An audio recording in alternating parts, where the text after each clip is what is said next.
Hey, you guys, it's Negada and Dida TV here. We're almost at 100K. Make sure you guys subscribe, hit the notification bell, and also remember I go live on Wednesdays evenings. I drop an episode every Sunday, 11 o'clock. Make sure you guys comment. If you guys have any suggestions, any questions, whatever it might be, drop a comment. Let's get into this episode. Hey, check this out.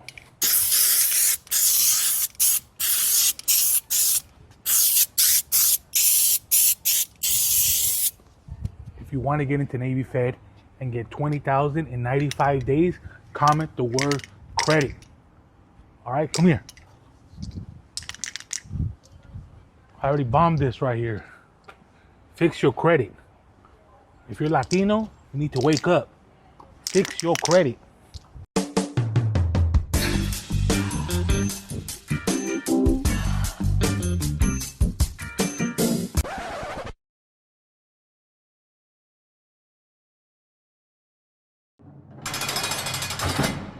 Hey everyone, and welcome back to Indicted TV. I'm your host, Negada. Don't forget to like, share, and subscribe, and follow us on Instagram. Before we start, you already know I gotta give a shout out to my sponsors, Royalty Honey. Keep it hard, guys. Also for the best jewelry for his glory. And for some Barrio Grown Fire, Lupe Sanchez in Lincoln Heights for some fire, guys. And also, guys, make sure you guys check out the Subfood Company for some clothing. Go check out the website. Get your gear. And on today's episode, we have Linda. Welcome to Indicted TV, Linda. Welcome. Oh, yeah, well, thank you. My gosh. It's okay. You know what? You said not be nervous, and here I am nervous. No, you got it. Thank you. You got it. I'm glad to be here. Glad to be here. I'm happy you're sitting here, and I am glad that you're open to share your life experience with us. Yeah. So tell me, Linda, where you're from. I don't mean actually the gang. Where you grew up, your mom, dad. How was the inside of your house growing up? Oh man, that's a crazy story. Okay, so I actually didn't even grow up from out here. Okay, I grew up way up north until I was 9 years old, and then I moved out here. Okay. So I always had this thing where I needed to try to fit in, you know. But I grew up in a little city in Livingston, California, right? And we used to go a lot of fishing, and it was a small city, but there was a lot of Hispanics in there, and there's a lot of, the way they dress, like the way the gangster cholas and everything dress. So I saw that growing up. Then when we moved out here, it seemed like it was always trying to fit in. We moved out here. We were in a certain city, but my mom, she's Thai. My stepdad's Thai. Okay. My real dad, he's Hispanic and white. Okay. I didn't really grow up with them because they left when I, separated when I was 4. Okay. My mom remarried, and and then we, like I said, we moved out here, and it was always about trying fitting in, Mm-hmm. Especially when you move from somewhere that when you move from a different part of the state, you come down and it's okay, I gotta adjust, and I have to adjust with however the rest of the kids are when you start a new school. Yeah.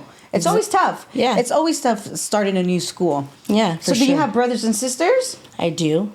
I have my baby brother who's here. Shout out to baby brother. His name's Thompson, T-Dog. Everybody knows him by T-Dog. My older brother, he passed away in a boating accident. Oh, wow. And my other brother who's in Thailand. Okay. Yeah. All right. Yeah. And everybody moved with you guys?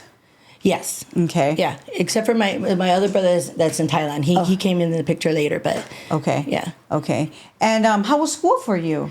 Well, that's the thing. School was cool, but, I was always trying to be cool, So there was a lot of stuff going on. I went to Pacoima Junior High School. Okay. That's where you started school? No, I went to elementary at Strathern Elementary. That was cool, but then that was only pit stop, and then we bought a house in Pacoima Arleta area. Okay. And then that's where it all started. Oh. Yeah, because then I went to Pacoima Junior High.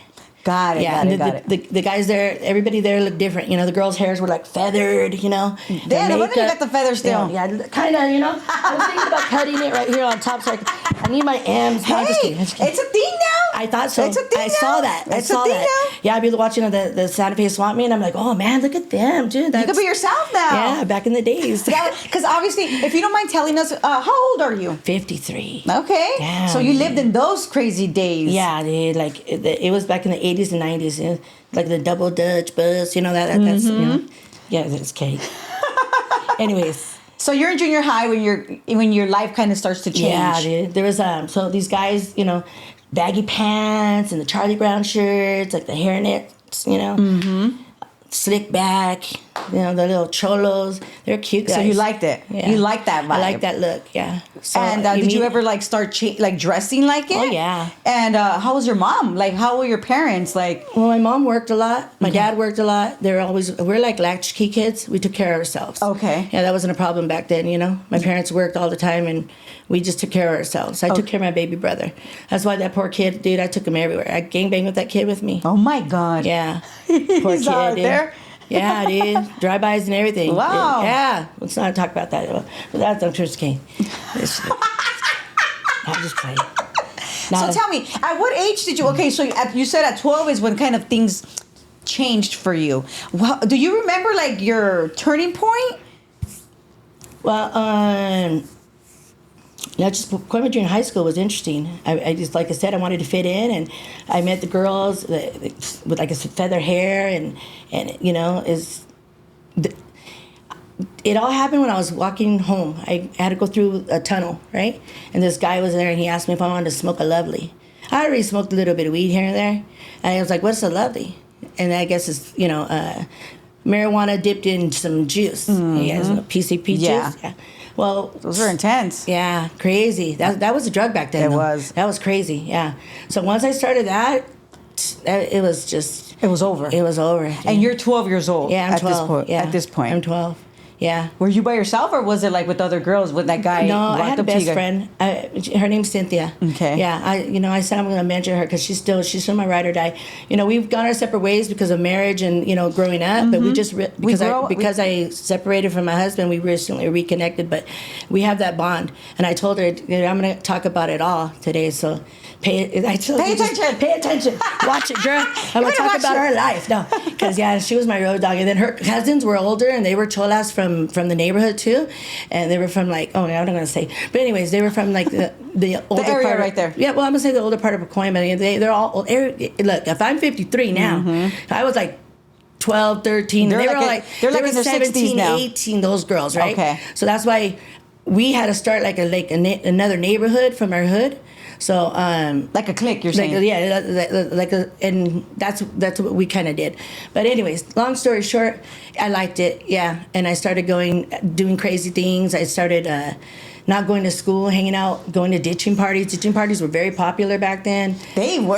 Oh yeah, man. We used to be running from the school. What do we call them? What used to be called? The security guards? They're like security, but the deans, whatever, Mr. Trapp and Mr. Haskell, I remember they used to chase us, dude, all around the school. But anyways, but it was crazy. And then not going to school was a crime too. They used to pick you up. Yeah. Truancy. Like they would pick you up. Cops would pick you up. A lot of times I'd get busted on those charges, but high as hell. On PCP. Yeah, I'd be high. I was high, and I don't know why people used to steal a lot of cars back then too. Everybody was stealing cars. Those were when new mini trucks were out, and cruising was Hollywood Boulevard, San Fernando, like the area, Whittier Boulevard. It was cracky. It was. I mean. Everybody's Impalas, you know, it was just, those were the days, man. You know, people were on motorcycles, mini trucks, and there was no seatbelt laws, you know. We used to be in the back of the mini trucks cruising, you know, it was fun. Yeah, that was crazy. Anyways, hanging out in the back park and it crazy. Anyways, I got busted in a G-ride. Was this your first time actually getting arrested and going into juvenile hall? Yeah.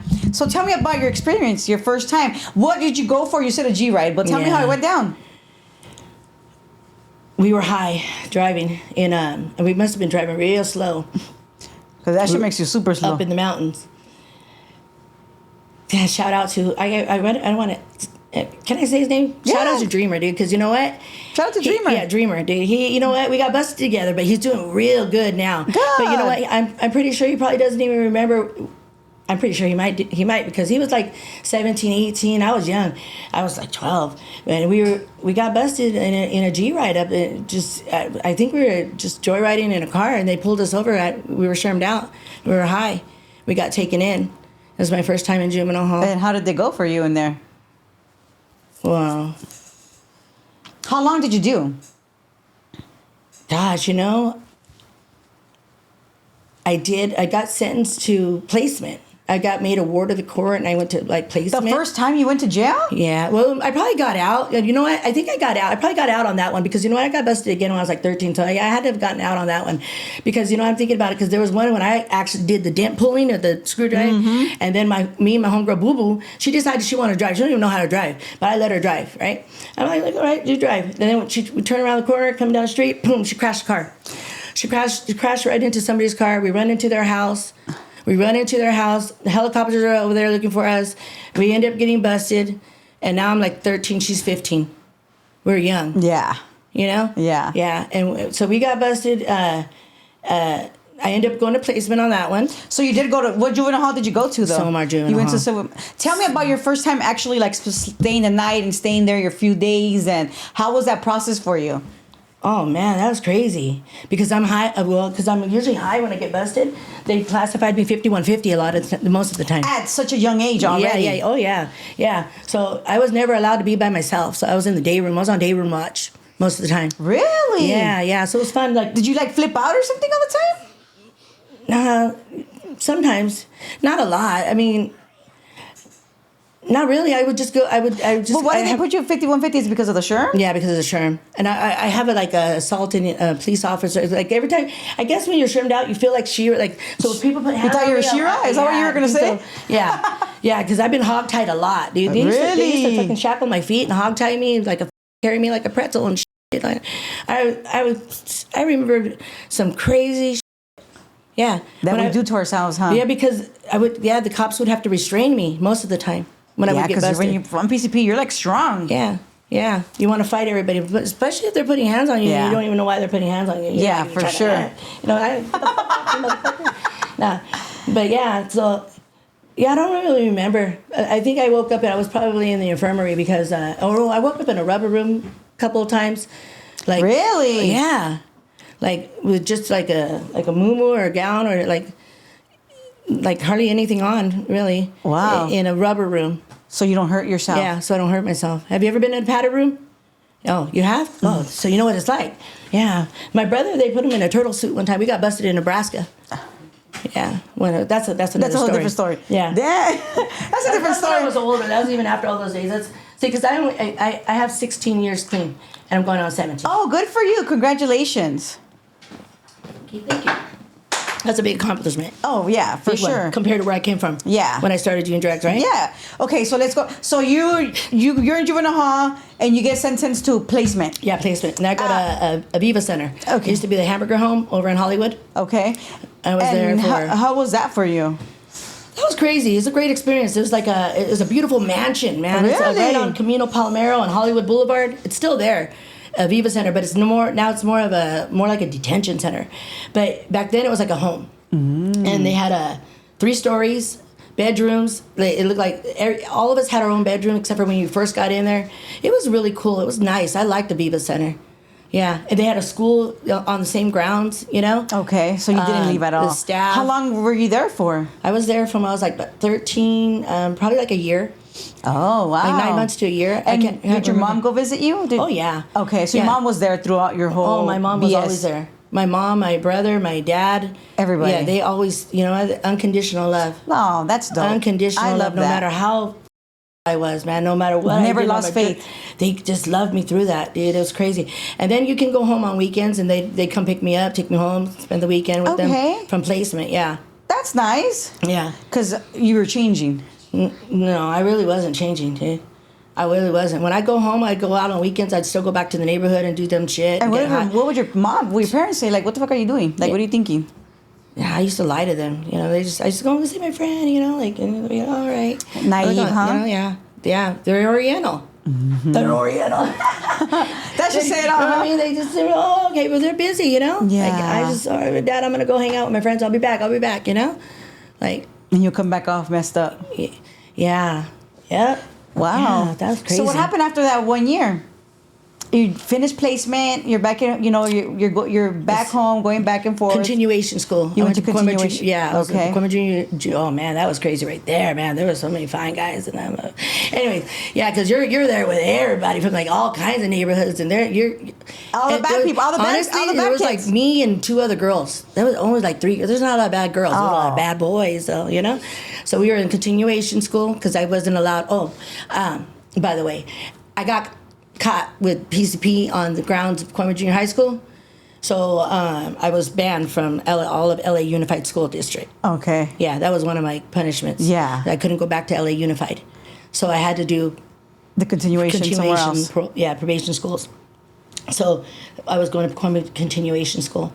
And then I got busted again. Because I would always be high, and when getting high and you're being young, I can't really. Let's see, what I get busted for when let's see. I'm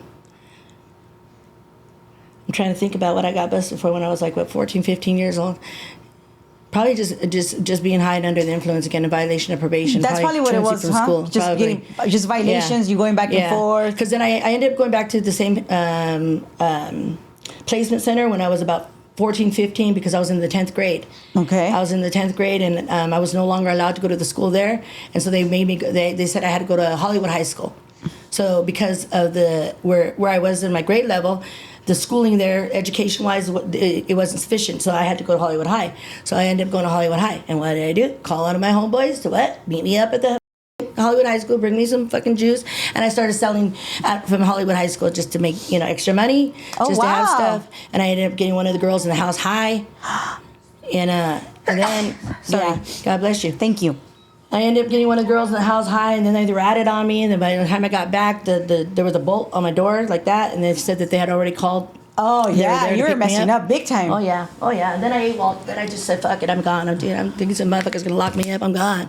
I ain't staying." So you went on the run. I took off. I went on the run, and then I was living in the neighborhood. I was living from place to place with homegirl's house here, there, everywhere. That must have been tough, huh? Yeah, with this guy named Mooney. He's like doing double life right now, I think. But anyways, I was living with him. He's cool as hell, dude. Cool as hell. Yeah, took me and my friend in. Just like he was an older guy. It's just cool. But now he's busted right now. Yeah, Mooney. He was the best guy ever, dude. Shout out to him. Yeah, dude. He ended up accidentally shooting somebody. So that's what. Yeah. Accidentally, because something, I don't know. But So what happens with Linda? What? Yeah, well, You're so- in and out placements. Then You're I go not to listening. camp. You went to camp. Yeah, I went to camp. How I long went did to you Camp go? Scott. You went to camp because of your violations. Yeah, well, because I AWOL from placement. After placement, now it's camp. Okay. And Yeah. how was it for you in camp?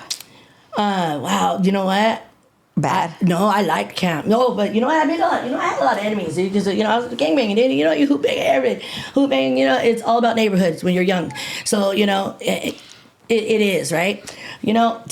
Crazy. What? Let me tell you a story.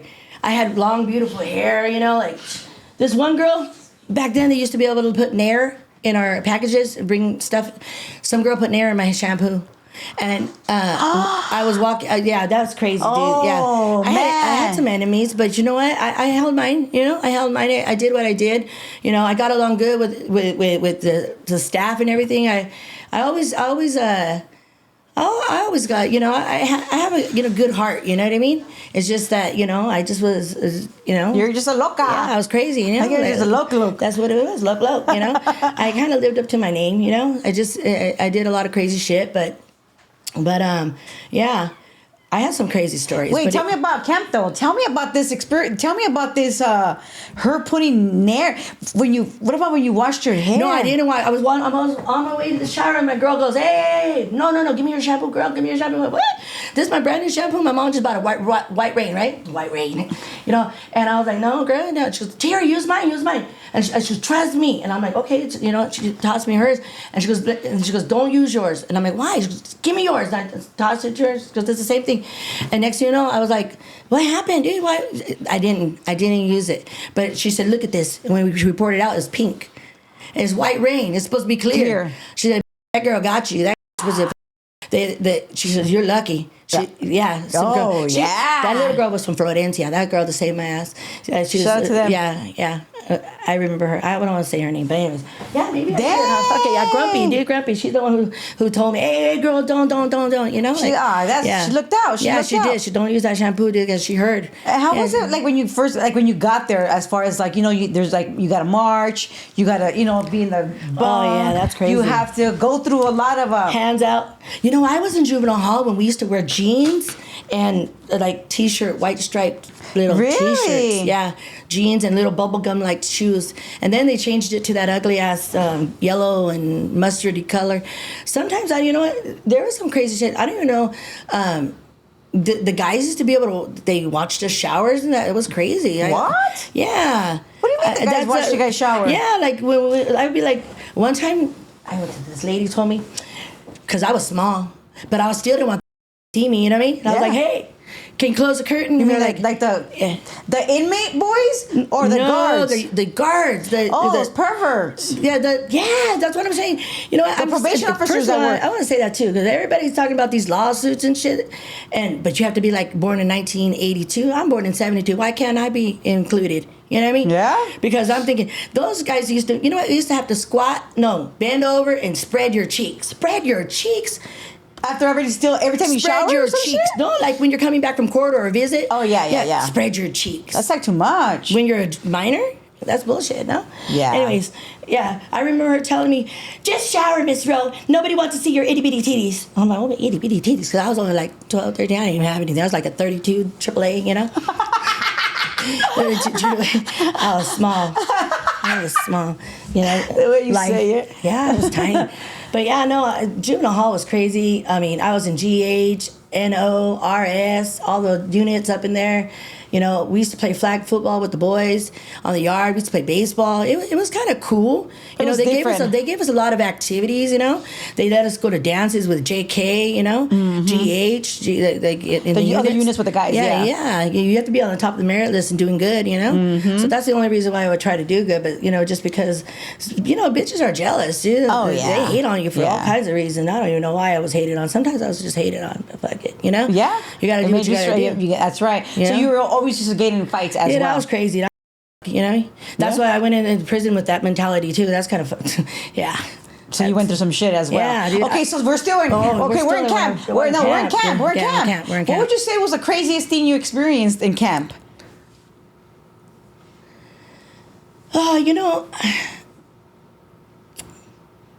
Craziest thing I experienced.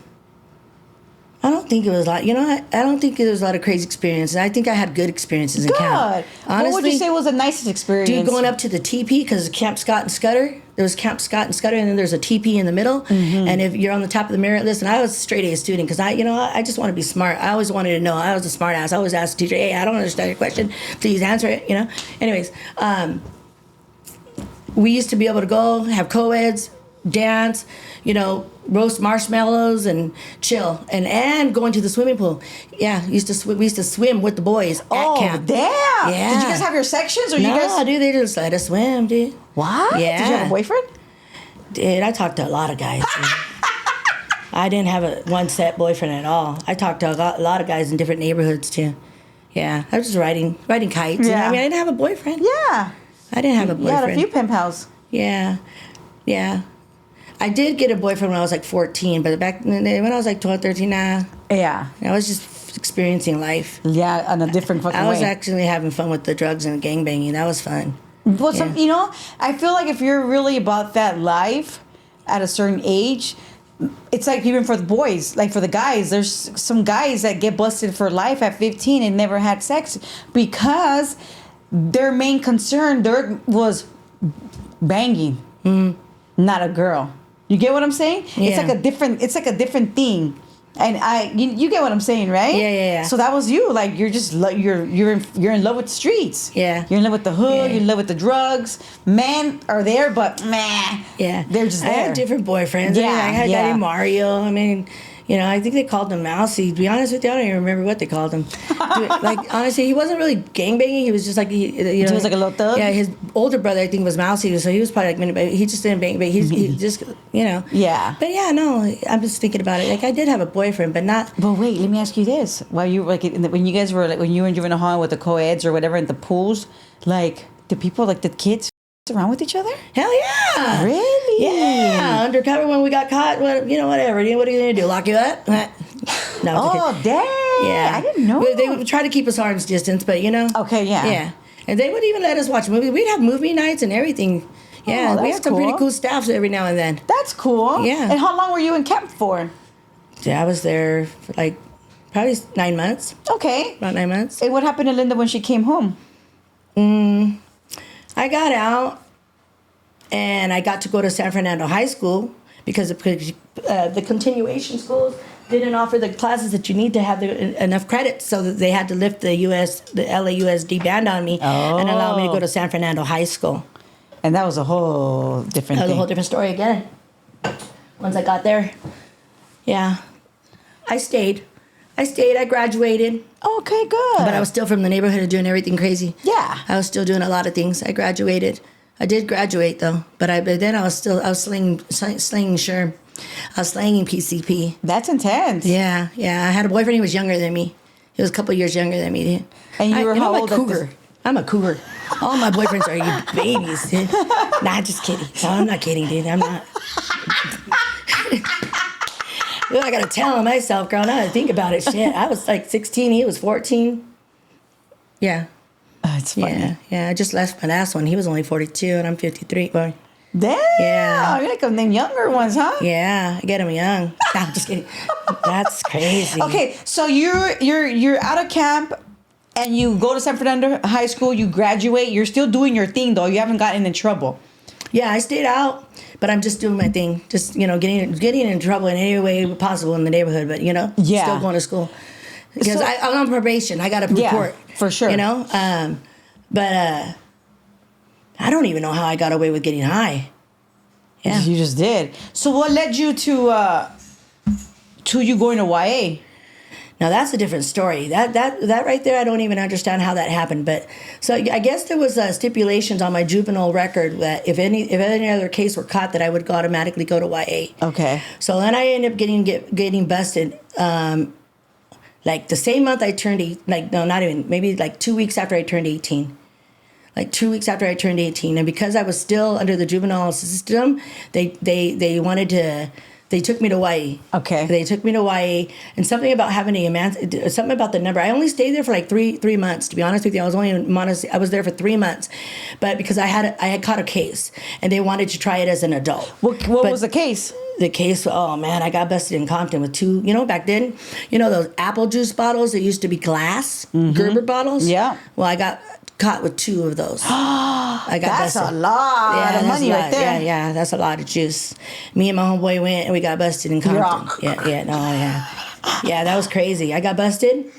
But because I had something about me having stipulations on my juvenile record that I had to go to YA before I can be tried as an adult. Okay. So that kind of saved you. Yeah, from having to, but I still had to do so it was crazy. So I went to Ventura, Camarillo, YA.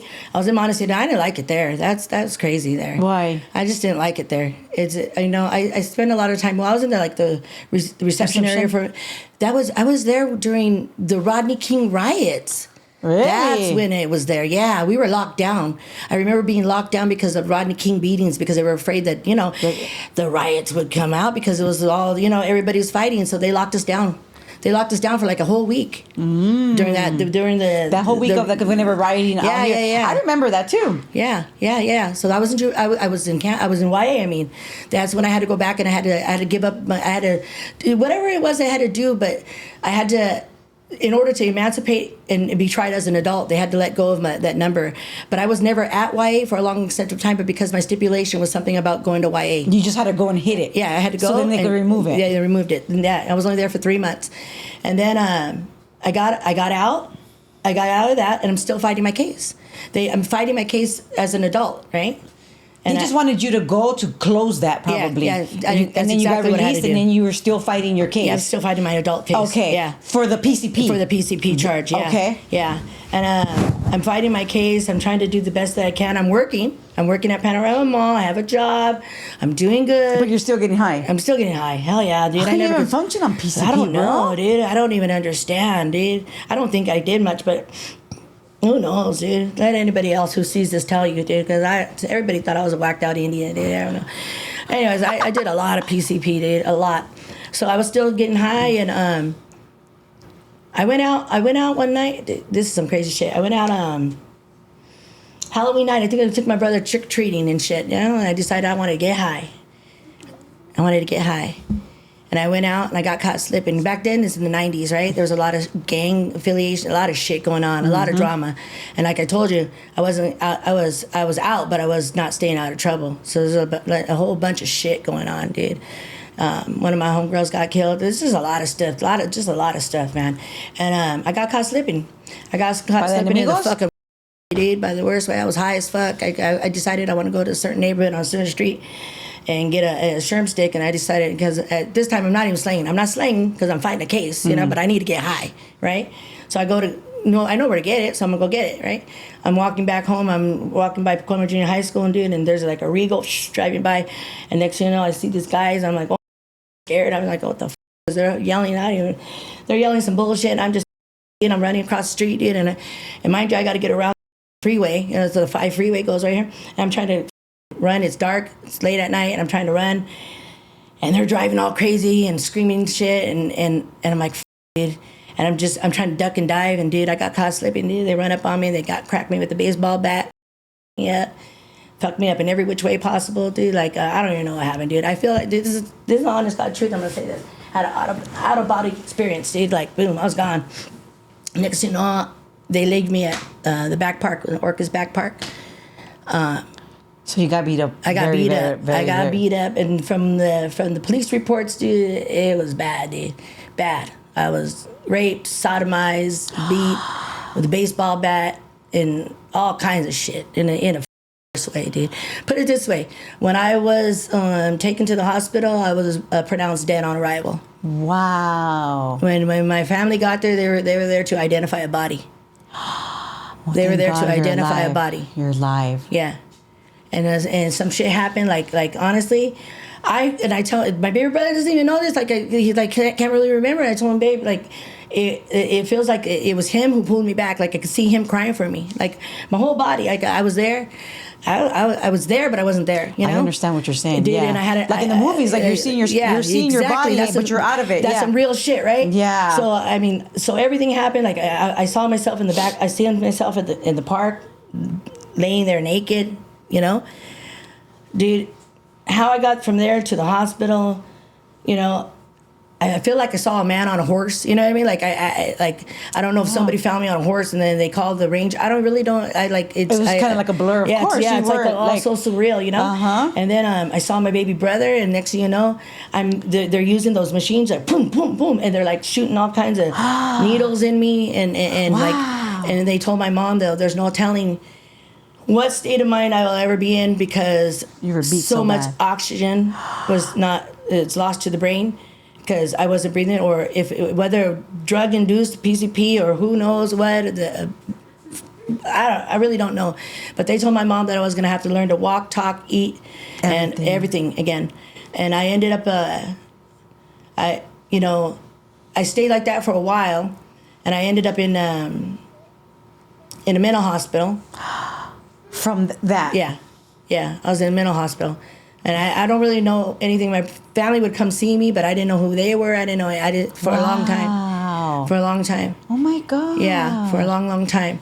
And then from there I was taken to the other, because look, I'm in violation, right? I'm under the influence of PCP. Oh, yeah. They didn't even care that you got beat up and all of this. Nah. Like, they could have, like, what if these people put it in you and, like, no. They didn't care? Yeah. Wow. So now I'm on my way. So after the mental hospital, some way, somehow, I don't know how many weeks or months I was in there or what, but I end up regaining consciousness one night. Just some girl, they put some whacked out girl in my room, and she's like, ah! I'm like, whoa. She brought you back to life. Dude, I was like, oh, shit. Then I thought, when I woke up, literally, I thought I was in the Terminator movie. I was like, oh, my God, dude, where the fuck am I, dude? I'm in a hospital again? Like, now I'm like, wow, dude. So then I'm in a psych ward, right? And I'm trying to walk out, and I'm in a gown, and I'm like, oh my God, where am I, dude? And when I finally came to, I was like, what day is it? Who am I? They're like, oh my God, they were scared of me. They're like, she's talking.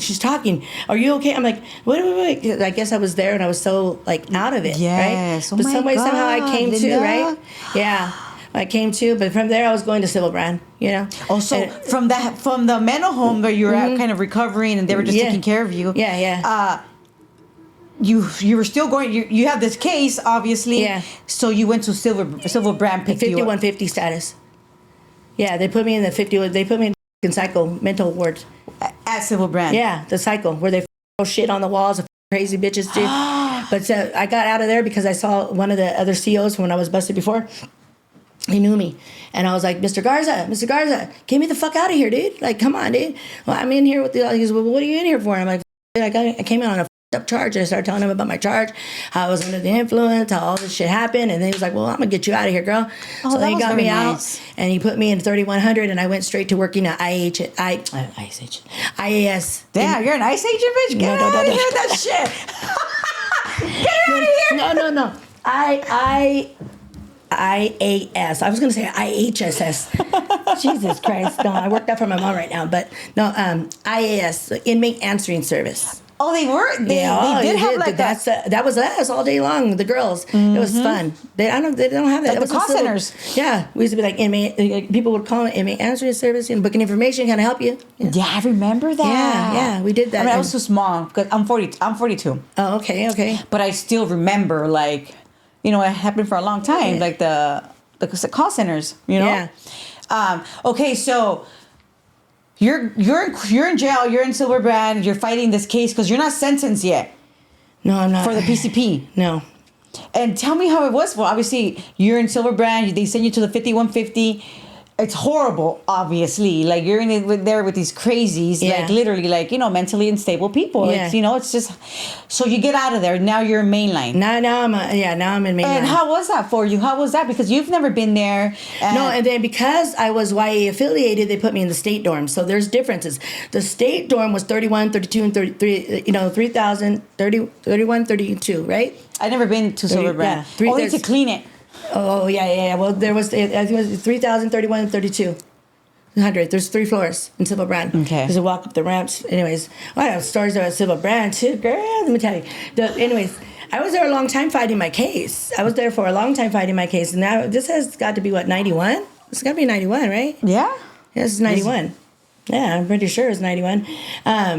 And I'm fighting my case, but I'm working. I'm doing good because, you know, I'm having a good time. And you're sober, obviously. Well, yeah, I'm not getting high in jail. You're not getting high. Not in jail. So it's like, this is, when you're in jail, it's like your time to get yourself together. Yeah. And you were getting yourself together. Yeah, and I'm fighting all the way around. And you're fighting your case. You're looking healthier. You know, you're going to court. You're looking like Linda, not drugged.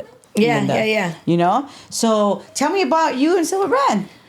Well, Sybil Brand was, you know, it was pretty crazy, dude. Like, let me tell you, those girls in there, let me tell you, I don't know where they're all at. Those Monteflores and all, El Monte, and they're big, right? But anyways, you know, we slang in there too, right? We sell chili peppers and your soups, and, you know, we had the canteen and everything. Let me tell you, there's one story.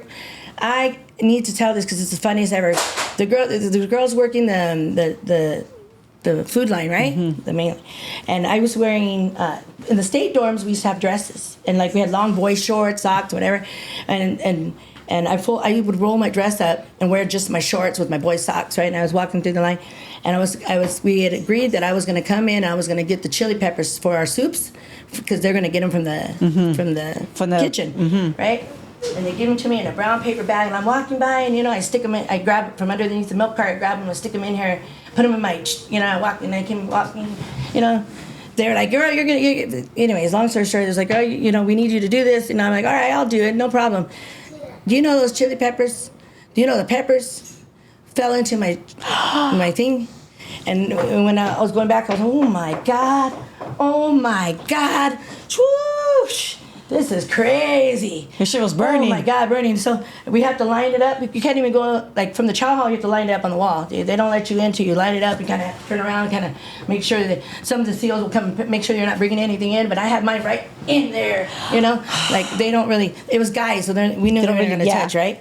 So anyways. And they know you bring a little bit of food. Oh God, I don't feel good. I'm gonna take it. Oh my God, something I ate. I just let me in. So you know, cause it was staged. You know, I had to do that. You know, but not because you know, but I was really burning down there. You know, but I was like, I had to go. I was really gonna. It was crazy, dude. You know, Magic Peppers down there. I just went and just.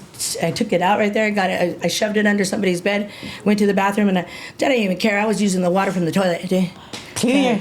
That shit was crazy. That was Wow. crazy. And if those girls are, you know, listening, or if they pay attention to watch this, dude, I'm sure they're gonna remember that. That was insane. Insane. I couldn't even imagine. I want to know if I think it was Yvette. Her name was Yvette, and then there was this girl named Bear. You know, and we were all doing. Cool. Yeah. You guys were cool, super cool in there. Yeah. And did you guys have makeup and stuff there? You guys used to get Cherry's dressed? Jubilee lipstick. Oh, We used to okay. be able to buy lipstick, but they used to use all kinds of crazy stuff for like eyeshadow and stuff. I want to say they used like M&Ms and stuff. Mm-hmm. They did. They used to use sugar water for hairspray. Because they still used to do their feathers? Yeah, sugar water for hairspay. Because we used to have visits, you know. The people used to come. Back then, used to be able to have water. Money, and they used to dip it in your water before they were bleached or something before they give it to us. Ah, interesting. We kept money on us back then.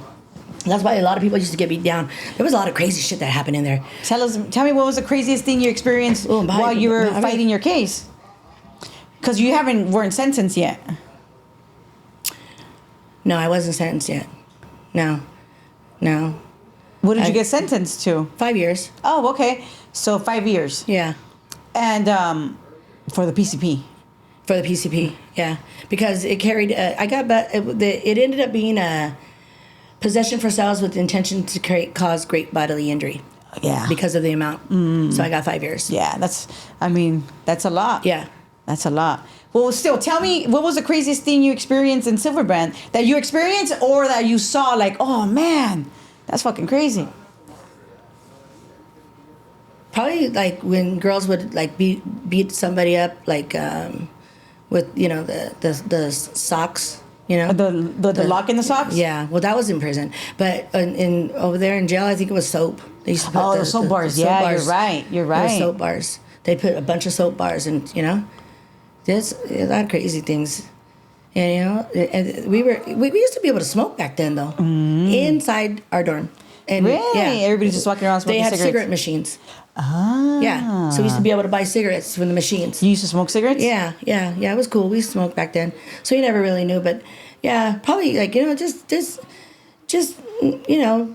Just the fights. People, you know, I never really seen all that kind of stuff. There's a lot of that going on in there, you know? Like the heroin? Yeah. Shooting up? Mm-hmm. You Yeah. saw a lot of that? Yeah. Because I didn't see a lot of that where, you know, I didn't do that drug. So there's a lot of that going on in there way back then. Wow. A lot. And even in prison. Even more, probably, huh? Yeah. So you got sentenced to 5 years. Where did you do your time? I did it at CRC. Okay. Tell me how it was when you were on the bus driving there. Oh, that's another thing. I was, you know, because I was fighting my case a lot, right? So I was going to and from my courts a lot. I was in jail during the Menendez brothers too. Oh, and their dang. trials too. A lot of there was some girls that were talking to them and everything. That was crazy. Really? Yeah, we used to go. We used to meet there was a meeting spot at the LA County Jail that we used to offload early in the morning, and that's when everybody would get off right there, and then everybody would load the buses to wherever direction you're gonna go. So that was like a drop-off spot. So from Sybil Brand, you go to the county, you get off right there, and everybody would get off at this big old hub and wait on these, you know, on the just benches. see everybody. Yeah, you see everybody, all kinds of people. Yeah, that was crazy. It was crazy back then. Well, tell me about the Menendez brothers. What were the girls saying? Dude, everybody thought they were fine. They were riding them and everything. There was Really? yeah. A lot of girls wanted to be their friends. Yeah. Wow. I think one of the crazy thing is my friend Yolanda, dude. There's one girl, I feel so bad for her. You know, her story just, man, dude, she's got 187 years to life. Wow. Yeah. I think she's still down. But her, if even if she got to see this, man, she'll be like, They have cell phones now? I know. She got a. Can I? No, I can't say her last name. But anyways, Yolanda, that was her first name. Just the stories, dude. The stories. There's a lot of stories in that there. you hear from people. Oh my God, yes, dude. That unreal stuff, you know? Yeah. Like baby killers and stuff like that. How do they deal with those girls in there? You know what? Honestly, I would see them just walking freely. So I don't know. I mean. You know, Yeah. I don't see them dealing with them like what they say. like at the guys. Do. Yeah. Like in the guys' prison, I'm pretty sure they're gonna handle like look at Jeffrey Dahmer. Oh, that's another thing. I was busted during the time Jeffrey Dahmer was being busted, and we got locked down behind that guy too. But that was in prison. Prison, yeah, we were locked down. Got locked down because of that guy. Because when he's doing movement or something. I know, because originally when they first tried to kill him, I guess it was like I think it was a black guy, right, or something like that. So it was racial. So they thought that it was gonna jump off and be a racial riot. So yeah, so I was busted during the Menendez brothers trials. When the Jeffrey You're Dahmer, going to court with them. Yeah, but Jeffrey Dahmer was in another state. But just because of the simple fact that it was it was like that possibly racial riot, they did that. But yeah, I was going to court. Tell me about your first day getting to prison. You're on the way on the bus. Oh, on my way on the bus, my first day in prison? Yeah, like you're driving to you're catching the train. Like you're like, okay, I'm already sentenced. It's time to go on the bus to get to to the prison you're getting to. Well, see, the thing is, I've been locked up all my life, man. I did a lot of time, camp, YA, juvenile. So I'm kind of used to the thing, but I'm scared. I'm scared because I'm thinking, fuck, dude, there's gonna be a lot of murderers there. I'm scared. Of course. I'm a baby. Yeah. I'm 20 now. I think I'm 20 because I was 19, right? Yeah. I'm 20 now. I turned 21 in prison. I turned 21. I was a baby, so yeah, it was scary. I cried a little. I cried. Yeah, no, I cried, man. But I cried. But I had to put on a.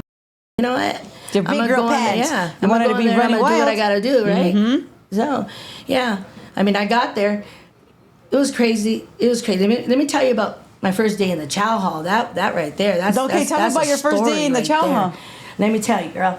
So they tell me, okay, when you're in reception, right? They give you sack lunches. They don't even let you go out to the Chow Hall for breakfast. They keep you in reception. They give you like 2 hard-boiled eggs, some mystery meat, some rooster cereal, and peanut butter or whatever, apples, and like a sack lunch, right? So they let us go to Chow Hall because I was getting ready to roll them up and go to my unit or whatever, And I'm in a muumuu, my socks, my flip-flops, and I'm going in the Chow Hall, and I get Tony the Tiger cereal and a banana, right? And bananas and grits, I'm happy. Yeah, cool. Yeah, I'm hungry. Because at home, I loved Tony the Tiger cereal with banana, right? But I don't know. So I know you've been busted, right? So over there, and I don't know how it is today because it's been a long time. It's been 33 years, right? Yes. Anyways, they used to make us integrate. They didn't let us. If there was 3 or more races together, it's called grouping. You can get in trouble for that. Really? You were not allowed to have more than 3 races in one area at all. So they called it integrating. So if I saw 2 blacks at a table, I had to sit with the blacks. You know what I mean? Uh-huh. But see, I was classified as another. So I could go wherever I wanted. I use that card all the time too. I'm another. They used to try. If I was sitting with 2 Hispanics, they would try to tell me, "Hey." I'm like, no. I'm another. I could be I could be with the Hispanics if I wanted to. But anyway, so I sat down with 2 black girls, right? I sit down. The first thing this girl says to me is, "She said, let me get that banana." And I said, no. I'm hungry. And you're not allowed to talk in the Chow Hall because if you talk in the Chow Hall, you're getting kicked out because you got to eat, you got to go because it's just you got to keep it rolling. You got to just keep it rolling, right? So, anyways, I'm just like, no, you can't have No, you can't have it. I'm gonna eat it, and And she says, "Girl, who I am. I don't know who you are. You know what I mean?" I'm just like, I'm about to eat this banana. I'm talking because I'm about to eat this banana with my Tony Tiger cereal. You ain't gonna me, right? And then I get kicked out. Roll it up, and I'm like, what? I gotta go because this bitch wants my banana. Now I'm mad, right? So I stood up and I was here. You take the banana. And I didn't know. I didn't know. Honestly, you probably didn't even care at the moment. I didn't even think about it. It's because she wanted my. You're pissed. She wants to take your food. Once she punks you once, it's over. Yeah, I'm like, nah, you here. Next thing you know, I am thrown on the floor. There's like code, I want to say 115, some other code coming up on the thing. All I hear is shouting feet and keys, and everybody's jumping on me, and everybody, there's the black girls, they're like, bitch, and all kinds of people trying to come at me like crazy, especially the girl that wanted my banana, right? And I was just like, what? Dude, why is everybody getting all crazy and shit? These stupid ass motherfuckers, you know? I was just talking shit, like whatever, dude. All over a banana, you know? I'm like, whatever, dude. So they gaffled me up and took me down to the lieutenant's bench, right? And my first day in the chow hall. My first day in the chow hall, man. I'm just like, this is crazy. This is the kind of shit I get myself into, right? And I'm gaffled down at the lieutenant's bench, and I can't move. And all these black girls keep walking by me all day long. The lieutenant didn't get there till like 2 o'clock in the afternoon. And they keep coming by and saying these alphabets, you know, I'm gonna say BGF, and they kept saying, you know, come in. And then because of my smart ass and what I was like, I don't give a fuck, A, B, C, D, E, F, G, H, I, J, K, L, M, N, P. I'm just like, bitch, I don't give a fuck, you know? What are you gonna do? You know what I mean? I'm just a smart ass. I don't care, right? Yeah. I have YA mentality too, like, I'm locked up, you know what I mean? Yeah. When you're in juvenile camp, I mean, I have that mentality, you know? You already had it. No, Like, I understand so what you're it's saying. just like, I don't care, you know? It like, is what it is. like, Let's get it. Whatever, what do you know? So then when the lieutenant gets there, he's like, tells me, do you know why you're in my office? And I'm like, not really. Nope. I have no idea. I said, they just gaffled me up and took me up here, and I didn't do anything, you know? That girl wanted my banana. Why the fuck ain't she here, you know what I mean? Why didn't you guys, you know, lock her up? She's the one who fucking talking in the chow hall and shit, the rules and shit, no talking in the chow hall. The bitch talking about, she should have been in trouble for even asking me for my banana, right? Yeah, I And agree. I said, and he goes, so what happened? And I said, I gave her my banana, but in a reluctant way. I gave it to her, and I had some words. I said, and he said, so here on the write-up it says that you're here for intent to incite a racial riot. I said, what? I did not do that, sir. No way. I did not. Yeah, it's my first day. I refuse to take that. I'm fighting it, dude. I didn't do that. That's not what I did. And he goes, what did you do? I said, I bitch, because she wanted my banana. If she was a rabbit, I'd have called her, she wanted my carrot, I'd called her a rabbit. Peanut, I'd have called her an elephant. If she were white, it don't matter. It was the fruit she wanted. She wanted my banana.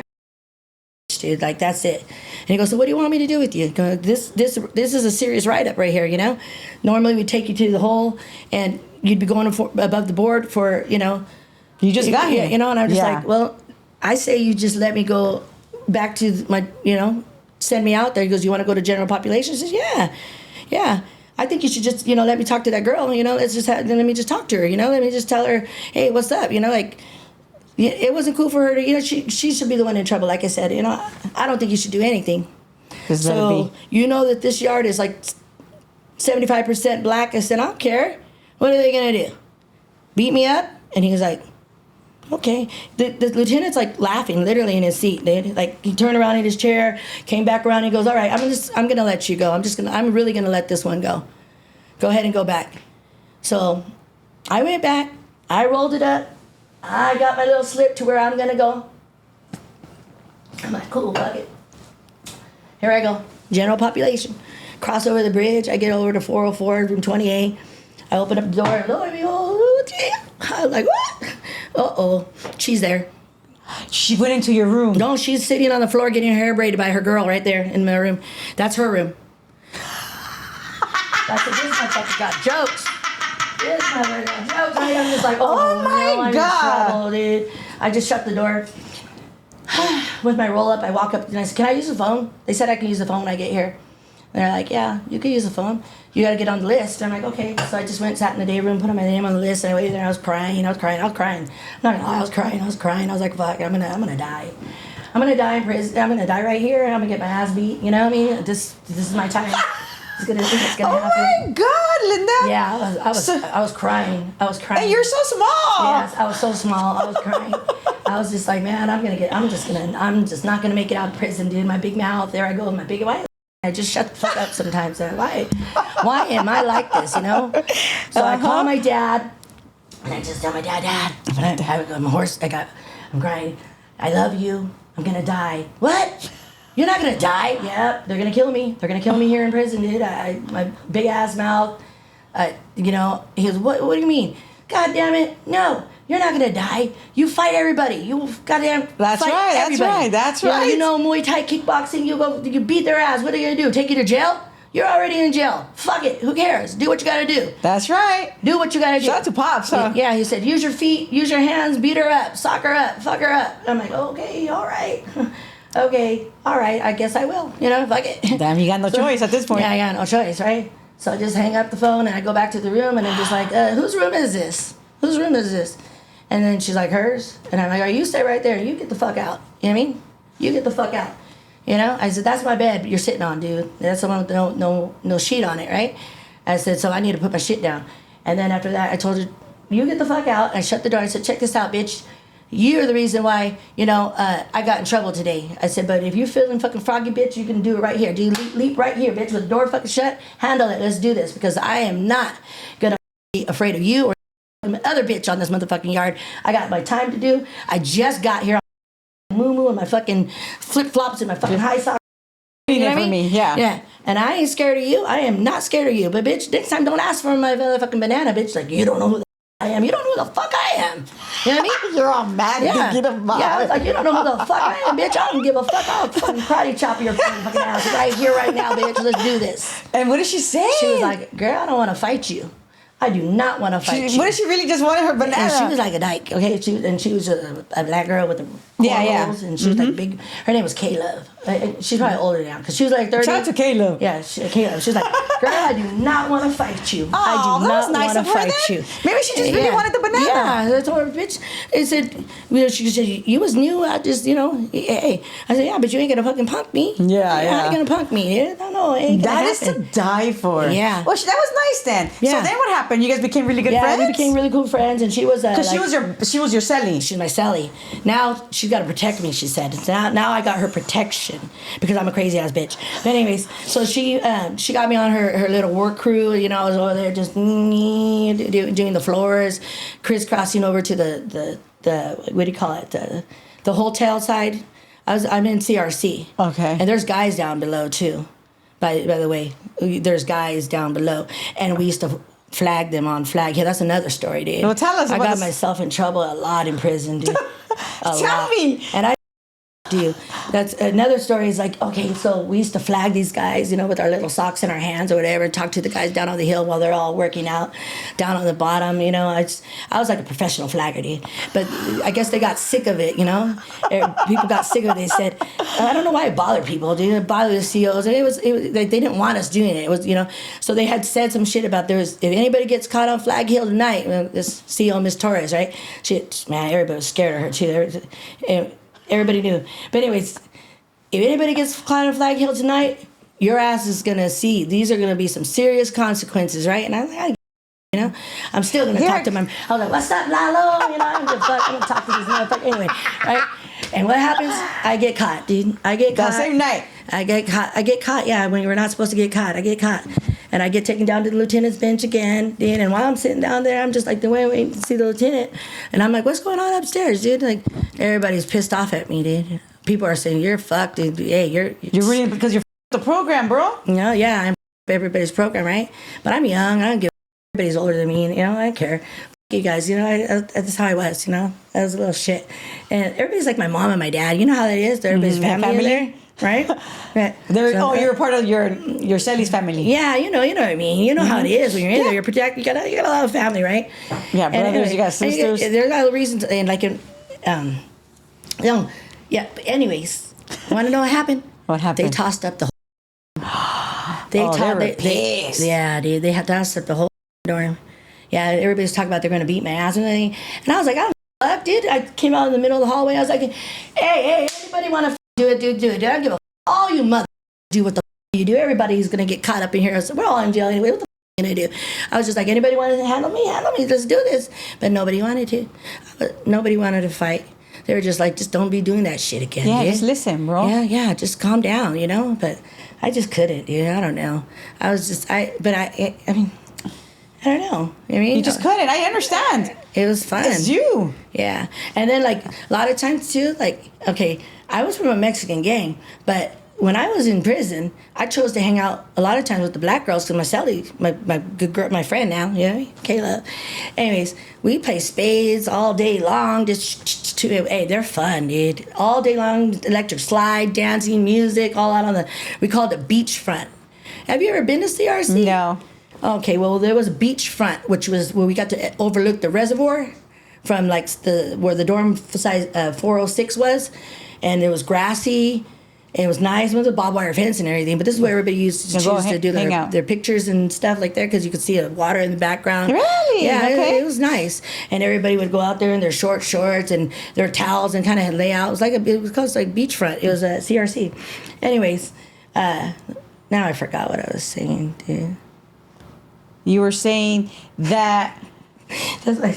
you used to hang out more with the black people. Oh, yes. With the black girls. And sometimes even though you were leva, you know? Oh, like, yeah, the look at Mexican that, girls. Yeah, look at it. I'm like, oh, I ain't no leva. I said, what? I ain't no leva. I ain't no... Why? Because I'm not over there watching over there for you? Because, they used to be doing some shit. Yeah, that's another thing is back then we used to be able to get our own stuff, right, in our boxes, our own shoes. Back then it was like LA Gear, those big old tongues. Dude, the drugs would come in. I'm going to say this now because you can't get shit no more. Obviously, everybody is burnt, right? Yeah. Because now you got to buy it from a catalog, right? And, From like one of these? Yeah, you got to buy it from a catalog. You don't get to have people send it from the outside inside. Well, back then it was everybody was sending it from outside inside. There was drugs coming in canned foods. People's family worked in can factories. We were able to seal it up. The whole everything. Yeah, everything. So the drugs came in tennis shoes. The drugs came in our jeans, in our seams, everything. Damn. Yeah, that's how it did. That's how it was back then. Yeah. Did you ever do PCP while you were in prison? No. I had the opportunity to do it, but I chose not to. Good. I did. Back then, I chose not to. So you didn't get high after? I never got high off PCP again, dude. Since that? No, dude. Because I truly believe that whatever, maybe if I wasn't high on PCP, that wouldn't have happened to me because I wouldn't have been out of it, dude. That's definitely true. Well, good. Because I was fucking out of it. Dude. I've never touched PCP again after that, dude. That was my last time ever on PCP. Ever. And you didn't use any other drugs? Yeah, I got out and I got on meth. You're kidding. Yeah, dude. I got stuck on meth. After I got out of prison, though. Okay. I got out of prison in 93, just for the year of 93, right before the earthquake hit. Right? January, no. Yeah, the January 17th. We'll get to that. We'll get to you starting using meth. We're still in prison. Yeah. We're still in prison. Yeah, so let's see. Yeah, the crazy. Let me see. Where were we at? So everybody used to get in the drugs. So everybody had their own packages coming in everywhere, all the time. Did you have a girlfriend? I ain't gonna lie. Yeah, I did. So you were gay for the stay only? Yeah, not I. You know what? It was an experience. You know what I mean? I actually had a girl before I even went to jail. Okay. I was with this one girl before I went to jail, but she looked straight like a dude. Straight like a dude. She had me fooled, dude. She was fine as fuck, dude. But yeah, she drove a Suzuki Samurai. She was cool. Yeah, she smoked. Those are cool little cars, huh? Yeah, she smoked Sherm too. Oh shit. She lived up in Sylmar. You guys are all Sherm now. Yeah. Yeah, but she was cool. I had her for just a straight minute. So then when I went in there, I hooked up with somebody, Did you have a long-term relationship while you were in there? Not really, dude. Not really. It was just for fun. It was nothing real serious. For fun. Yeah, it was just for fun. More of a companion type thing, dude. I get it. Yeah, because I'm strictly dickly. Although I don't look it, dude. Every single guy I've been with calls me a fucking straight dyke or something. Really? That's not fucking nice. Yeah.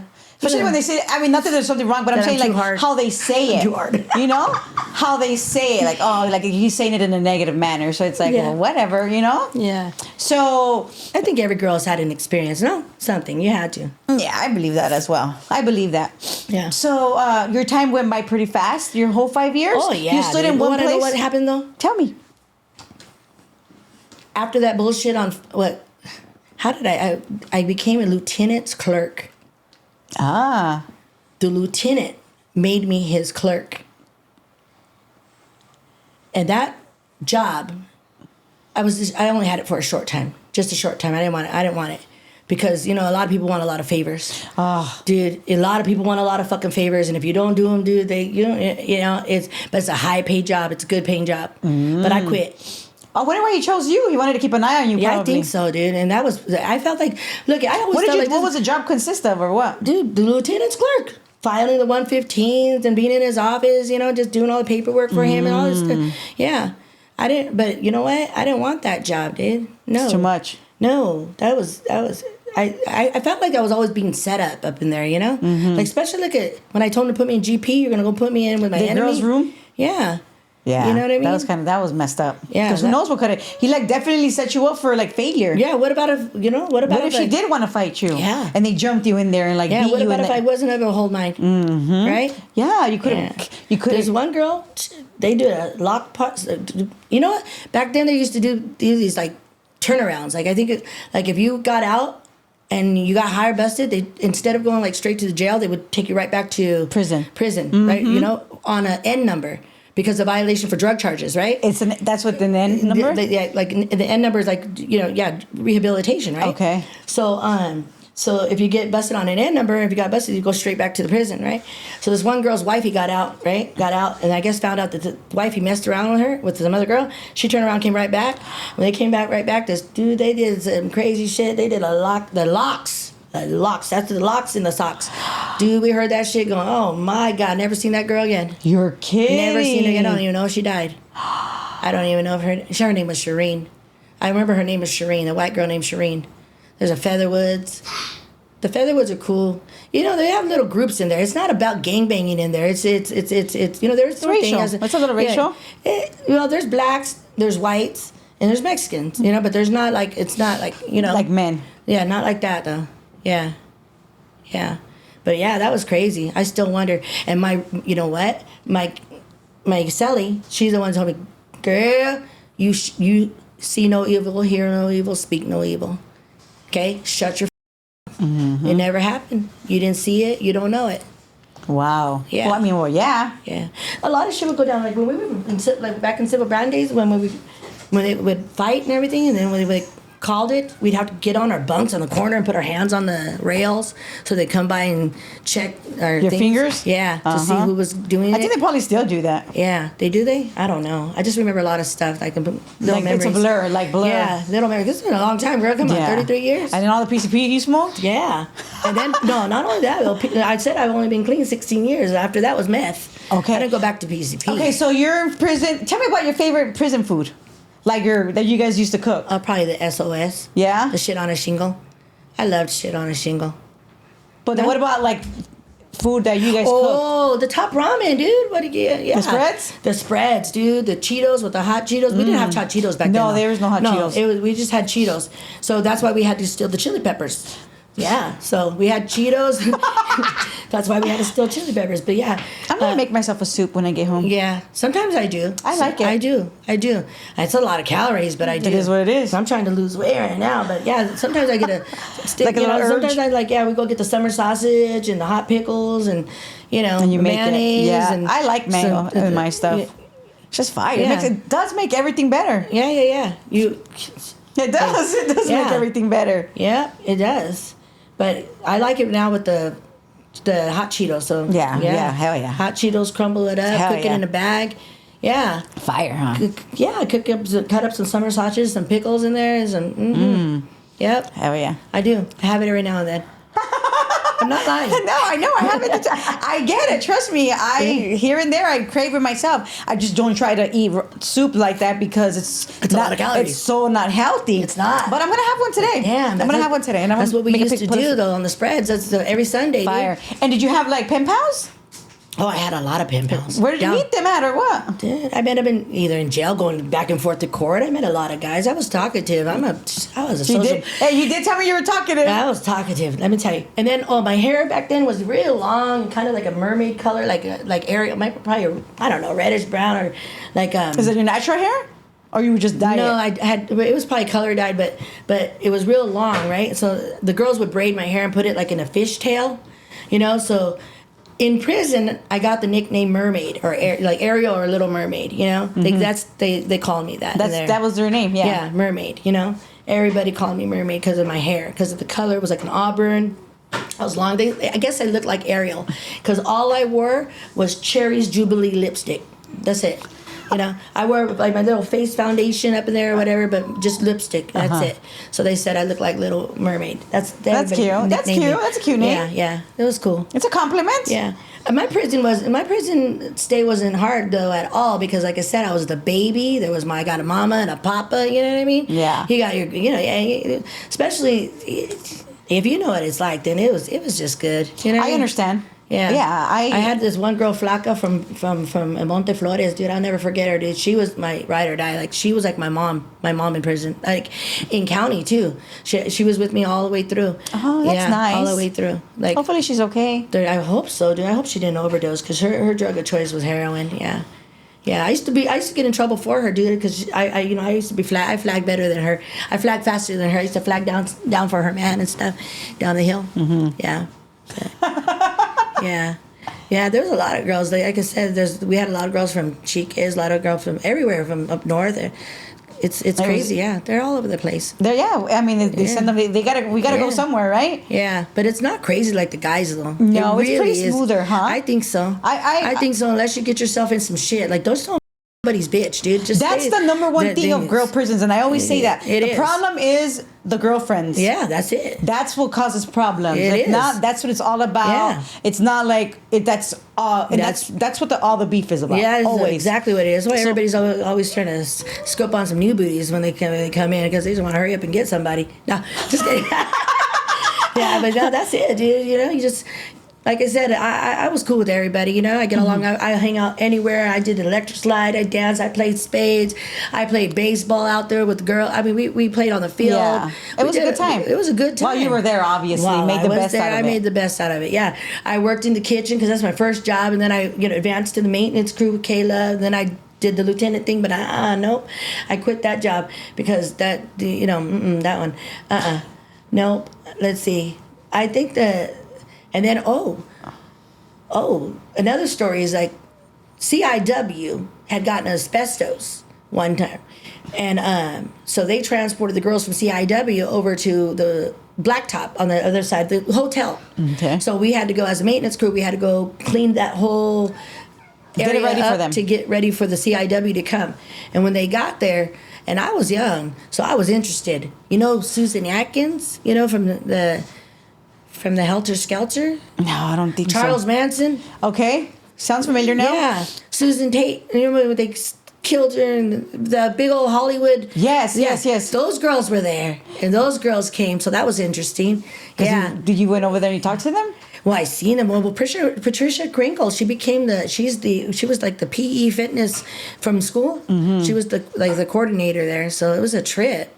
Yeah, knowing that the famous story behind them, what they did in the 60s, that was a trip. And then to actually see them? Yeah, to see them. Yeah. They're probably obviously older and all of that, you know? Older. Now I have a friend who was actually Susan Atkins' roommate, but I guess Susan Atkins, she's passed away already. Mm. Yeah. Oh, she died in prison, obviously. Yeah. Wow. Yeah. Do you think people change? Yeah, of course people change. Look at me. I mean, as far as when you commit such a hard. Well, they were on drugs, dude. Anybody on drugs, I'm gonna say that if you didn't know, hey, come on, because I did some shit on drugs. Yeah, especially the rough drugs, like when you really don't know. They were on the psychedelic changing. Yeah. Oh yeah. I guess that's true. You do wake up from whatever you're going through, and it's like, shit, this is my reality now. Yeah, for sure. Wow, that's crazy. Yeah, for sure. It's crazy.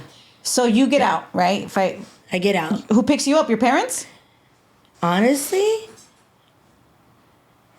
the guy that picked me up, it was a friend. Okay. It was actually the guy, Mario, the guy that I said was my boyfriend, but not my boyfriend when I was 13. Mm-hmm. The one that I think they called him Mousy because his older brother was called that, but I don't really think he had a nickname. It was just Mario. Yeah. Anyways, Mario picked me up. Oh, so you were writing him? Yeah, well, we kept in touch. Yeah, he picked me up from prison to bring me home, and by then my parents had moved. They had relocated. They were living in Panorama City now, no longer in the hood. Yeah, in the hood. So they moved, and we're living in Panorama City. So I was good. For a little bit. Yeah, I got out. I hooked up with some guy. I didn't get married, but I had a baby.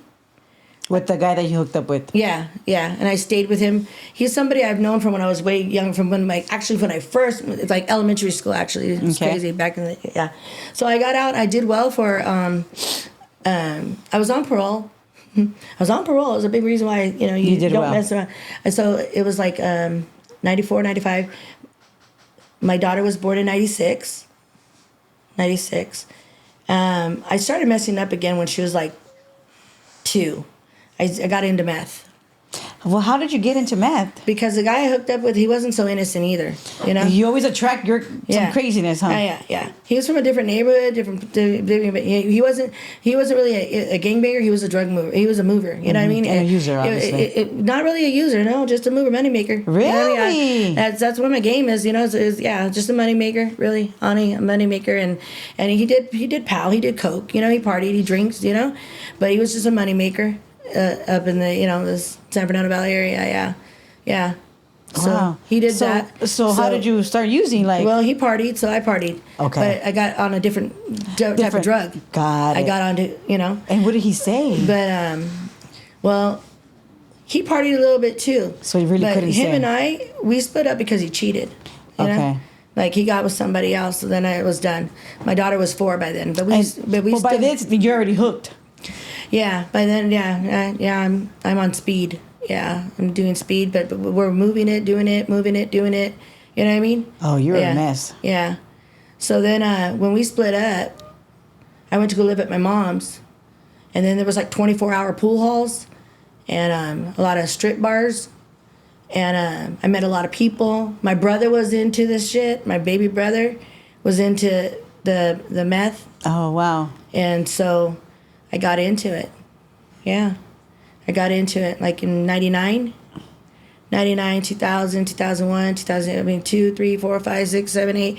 And then to the point where I went in and out of Linwood. No, not Linwood. It's Twin Towers. Never been to Linwood. That was a mistake when I said Linwood. That's a place I've never been to. But Twin Towers. When Twin Towers opened up, I went in and out of there a couple of times. My brother and I got busted in Nebraska. How was that? What are you guys doing over there? Well, my brother was moving some stuff. Got it. And we went for the ride. And my brother was also doing some stuff like taking stuff across state, doing some working. Oh my God. Yeah, but we weren't moving anything real serious. This was just pounds of marijuana, to be honest with you, at the time. But we had on our own personal, we had users, so you had to have some. We had meth on us, So we got busted out there on Route 66 in the middle of nowhere in Nebraska. Yeah, that was the last time I ever got busted. But that was in 2005. That was in 2005, and I stayed there till 2006. How was it? And how was it over there? Like, was it calmer than being in? Because you've been to I loved it out there. Because you've been to all the institutions over here. Why? Oh man, they called me Callie. My nickname out there was Callie. They're real country out there. They're crazy out there. They're cool. The COs are cool. We're in a pod. Yeah. Shit pops off. There's a lot of Indians out there. I was gonna get down with some girl with the last name Magpie. I don't know why we were gonna fight, but I think it was over a Snickers or some shit, dude. It was over some stupid shit. But yeah, there's a lot of Indians with like names like the Youngblood, Running Waters. There's a lot of Native Americans. Yeah, a lot of them. Strange names. I have a lot of Native American friends. Yeah. I'm just crazy names. Crazy names. But yeah, we did time out there. But that was when we were doing crazy shit. Me and my brother were. My sister-in-law's. Yeah, that's cool. Huh? Yeah, that's cool. Yeah, Youngblood. That's cool names. So it was basically what ended up happening to you? You were just there for a whole year fighting the case? My brother took the blame because they were trying to hit me with the Habitual Criminal Act because of my 2 felonies out here. Yeah. But they couldn't because it's another state. But my brother ended up taking the rap for whatever we got busted with, and my brother did a little bit longer time than I did, and I ended up getting out, and I got banned from the state of Nebraska, but I got out with time served. Oh, well, that was cool. Yeah. So then you just came back home. Yeah, they just charged me for the paraphernalia that they found on me because they didn't find the dope on me. Oh, okay. I'm a kangaroo. Girl. No, I'm just kidding. No, we know what happened to you with the chilies. Yeah, let me see. I got busted again though. I got busted. We skipped a time. I got busted when in 2009 when I was pregnant. And I went on a little low speed chase. The girl that was busted with, she's got deported to Mexicali. My poor friend Gabby, poor girl. Anyways, that was my dog. But yeah, we were moving a lot of shit. I got raided a couple of times. I got busted. I got out. My man got busted. He did some time. But yeah, I never really stopped living that life. It was crazy. I got my homegirl V. I mean, goddamn. It's just you. We were couldn't driving stop. badass, like our little. She had a black 300. I had a white 300. You know what I mean? We were just You guys were doing good. Yeah, we were just having a good time, dude. Having a good time slinging. And just it was a good Living time. your best time. Yeah, I understand. It was a real good time. I quit my regular job. I was making like $20 an hour, like $19.50 an hour. And back then, that's a lot. Yeah. This is in 2001. I quit my job to become a full-time drug dealer. I know. Who does that? Who the fuck addicts. does that? Right? Yeah. Next thing you know, I'm just moving shit all across the valley, having a good time doing it, fucking hanging out at pool halls, meeting a bunch of Filipinos, white people, all kinds of people, dude. Everybody, my customer, my brother. I had a whole bunch of runners, people working. We were just doing it. You guys were doing it up. Yeah, we had a good time. And then I got raided. At what point did you decide, like, okay, that's it? Because how long? You said you almost have how many years? 16 years. I'll have 17 years in January. So you're 16 years. At what point? Because obviously you never went back to prison, you No. know, and you're just still running wild, like not caring. You're on meth. Like, at what? I'm sure the life was like super crazy, you know. Yeah. At what point were you like, you know what? Like, what happened to Linda till you're like, I can't do this anymore? They took my kids away. DCFS came and took my kids away. Like, for good. Like, not just my first one. The first one, even though my son was taken away from me, I was still doing my shit, still getting my shit together. Yeah. I still couldn't. Then I got pregnant with my second one. I get my third child. So I have one that's 29, one that's 18, one that's 16, and one that's 11 right now. Oh, okay. So my 18-year-old and my 16-year-old were taken away and placed in foster care because of my addiction, because of my drugs, because of what I did. So that was it. And then I still didn't get my shit together for my son. I was trying to do it at outpatient. I was trying to do it I was just trying, but I couldn't, man. I just couldn't. And then it wasn't until I got busted on the low speed chase, whatever. I told you, I went, me and my girl, we had gone to score dope, right? And when I came back, my house was getting raided. Dude, they were all there raiding my house. They had my family out, cuffed up and everything. I said, bitch, keep rolling, bitch, keep rolling. I'm like 9 months pregnant. And I'm like, bitch, just keep going. And the cops, they seen us, dude, they came after us. They knew what I was driving. They knew that they were after us. So they came following us. Then the lights were on. There was like 4, 5, 6 cops behind us. And this bitch is driving regular speed, not going fast or anything. And in the meantime, I'm just trying to shove whatever the fuck I can. They're like, oh my God, my big ass stomach trying to, oh my God, I'm trying to get rid of this shit. Let me put this shit in here, you know? Like, fuck, get in there. Hurry up. Oh my God. And I said, fuck it, bitch. I'm just going to fucking tell them I'm fucking having labor, dude. Fuck it, dude. Pull over, bitch. Fuck it. When they pulled over, I'm like, I'm in labor. I got to get to the hospital. I'm 9 months pregnant. She was born April 18th. This was April 15th. So you were... But I wasn't in labor. I faked that shit. And then you went... But I went home and I ended up coming back to have the baby.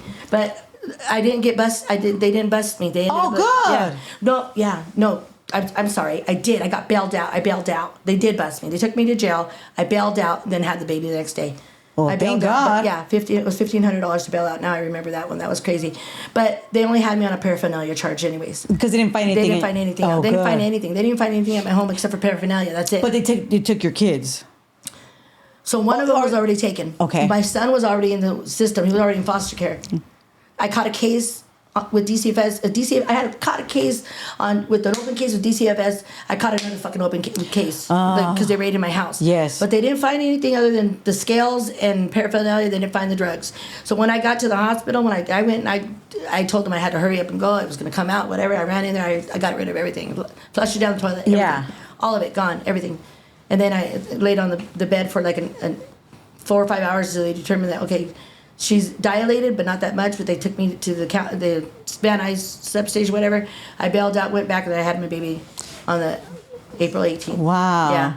So then what happened? So then after that, the courts, because I already had an open case with DCFS, when she was born, the DCFS took her away from me at the hospital. Oh my God, And they I'm court- sorry. yeah, they How was that for you? Because that's like something like, That's traumatic, dude. yeah. That's traumatic, dude. Tell us, there is, I'm That's- sure there's girls, women out there that are watching this. That's if you are in crazy. this Oops, sorry. situation, you guys really need to step back and check yourselves, because Yeah. you're not gonna like that feeling when your child is taken away from you because you can't stop doing what you're doing. Yeah, so they. It's not fair for the babies. It's not. We put our It's kids not. through so much. Yeah. So if you're watching this, man, take a step back and don't hurt your babies. Yeah, Because this so is that- what we did. We hurt our kids. Yeah, yeah. Fuck us. Yeah, exactly. Like now so- it's like, oh, we can't take it. But what about them? Yeah. Well, because like even now, because they're 18 and 16 now, and they love me, and they love me, and I see them, and I'm a part of their life. But you'll always have that. I didn't get to raise them, but they were raised with my sister-in-law who did the. Oh, so they were with family. Job. They were with with family. Oh, so you never got them back? I never got them back. I never got them back. But I went into residential treatment after that. That was the arrest that got me into that got me into residential treatment, because looking at my history, every fucking thing's from behind drugs, Yes, right? you need help. Yeah. So they got me into residential treatment. So I went to Viavanta, which is a mother, children's, infant program, and shout out to them because I'm an alumni there. If I haven't been there in a minute, but if I want to go back, I can always go back. I'm an alumni. I can always go back to Viavanta. That's where I learned tools. That's where I learned everything. That's where I'm a substance abuse counselor today because of them. God. Because I was like, you know what? What am I gonna do with my life? I'm a fucking 2-time felon, dude. All I've been doing is getting in trouble all my fucking life. I gotta change, dude. I Yeah. got kids that depend on me now. Like, I gotta do something. Like, I gotta change. I gotta figure out life without drugs. Yes. How am I gonna do this? Because I always liked fast money, dude. Slanging PCP, slanging meth, all that was fast money, good money, but gosh. But you weren't okay. No, I wasn't okay in the life. So did you have more kids after? Yeah, I have the 11-year-old now. Okay, that's right. He's never seen me loaded. He doesn't know any of that life. He hears stuff and he's just like, wow, Mom, because he doesn't understand why his brother and sister don't live with us. He finally understands now that he's a little bit older. But growing up, he couldn't understand it, Mm-hmm. And how was the treatment for you as far as because you haven't really been sober for ever, so now you're just in this treatment and you're going through the process of sobriety. That was hard because Mr. Ayala, I'll never forget Mr. Ayala. He would always say, Miss Rowe, you have no idea where you want to be. You got 1 foot in or 1 foot out. You're riding in here with your blinders on and, thinking about Spooky and Chato and Chico and all these names. He would name all kinds of names, Sneaky and whatever. He would just name names. I go, what? He's like, yeah, you're in here with your jerseys on and your Jordans and you're not here to change. He would say stuff like that to me. When I was in there, for some reason, they had this group called Care and Concern on Tuesdays, right? For some reason, that group always had my name up in there, dude. Always. People would always put a care and concern on me. I was unapproachable. You know what I mean? So people would call me on my flaws, And that was what the group was about, to call you on your shit, basically. And I was always the one in trouble. It was like, damn, I can't believe this, dude. What did I do? And then they even had an intervention on me one time. Damn, what did they tell you or what? That they didn't think that I was ready to change, and they thought that I got in trouble with oh my God, I remember this when Jenny, she pulls me in her office. She says, Miss Rowe, you need to stop telling war stories. That's how she sounds. And I said, war stories? Jenny, I have never been to the war. I am not telling any war stories. Right? She goes, I am not speaking about that. You know exactly what I'm talking about. You're out there talking about your drug history, No, I'm talking about what it was like. And the girl that I was talking about it with, she was one of my people that I used to sling dope to. We were just reminiscing on a story between her and I, you know what I mean? But this one girl heard it, and people would tell on you. That's another thing I got in trouble for, because I would think that people were ratting, because people would go tell when people would be talking about things they weren't supposed to, but people were there. I'm really here to change, and I don't appreciate you telling me, stuff like that. Because I didn't come from that, but I had to learn that, So I just had to humble myself and just say, fuck, like, So it did help you. I did. It humbled me like crazy. Like I didn't fight anybody for the first time. I wasn't fighting anybody, Honestly, I just said, this is all about my kids, dude. I'm not gonna let nobody, stop me from getting my kids back, dude. All this, I'm not gonna act out, dude. I'm just gonna do what the they ask. Yeah. And I got my I was on level 2. I got it dropped all the way to 0. I couldn't be a big sister to anybody. I don't even know why I got in trouble in treatment, but it was only because they said that I wasn't willing to open up and share, and that I was still wearing blinders, and that I was not ready, and that I would be one of the people that come back. But, You never went back? I didn't go back. Thank God. God. As a matter of fact, I go back now as an alumni. I appreciate that. And then you still clean. Yeah, I appreciate that they did that to me. They pointed out all my bullshit. And you It was hard. Yeah. Yeah, but they gave, you know what they did though? They took us to like NA meetings, and that's where I found home. Like seriously, when I left Via Vanta, I didn't know what I was gonna do. I went right back down to the same house where I was selling dope to. So I was selling dope out of where I got, Yeah. And it was hard because people would come around, and people around me didn't change. Yeah. I'm the one that has to stay changed. Yeah. So I had to figure out what I was going to do. So I ended up hanging out in all the meetings, just going to meetings. They say do your meetings like you do your drugs, and I was just going meeting to meeting. I was going like, and then I also enrolled into ICDC college. Back then, it was ICDC. It's not around anymore, but there was ICDC college, which offered an alcohol and drug program. Okay. And so I did that during the day, from I think it was 10 in the morning to 2 or something like that, and then I did that. Then I picked up what do you call that when you do your internship? Mm-hmm. And then from the internship, I was hired at a place called Now and Forever Foundation. Shout out to Lori Saeed, who hired me, and my good friend Jeremy Ghost. He was working there. Too bad for him. Anyways, long story short, he needs to get back on in being a counselor. Sometimes it happens, but anyways. I had a job. I was working. I became program manager there. Wow. Right?